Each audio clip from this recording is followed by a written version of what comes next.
Member for Vancouver Sea to Sky. Thank you, Mr. Speaker.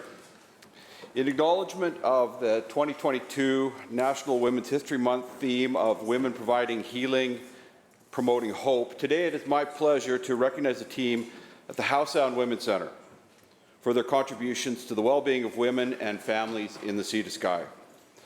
Recently, I had the opportunity to again catch up with Ashley Oakes, their Executive Director, to get an update on their COVID experience and to tour their newly renovated building in Squamish. The Howe Sound Women's Centre is a grassroots organization dedicated to the prevention of violence against women, children, and youth.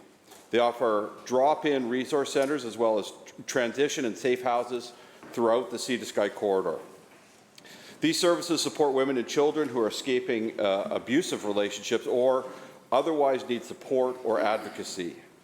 As this House appreciates, the isolation of the pandemic was particularly hard on women and children, with increased rates of domestic violence and sexual assault.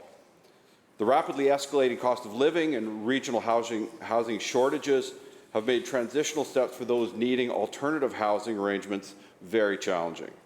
Thankfully, the team at Howe Sound's Women's Centre has been working hard to build supports for those in need. During the height of the pandemic, they set up temporary safe home program using unoccupied short-term rentals, as well as securing additional long-term affordable housing for local survivors of gender-based violence. They also added support services and set up a 24-hour crisis line.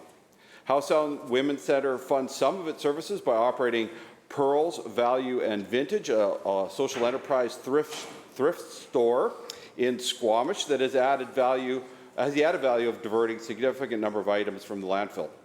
This organization performs critical functions in the Sea to Sky, Mr. Speaker, and I'm sure this House will join me in recognizing the Howe Sound Women's Centre team for the tremendous and invaluable work they do.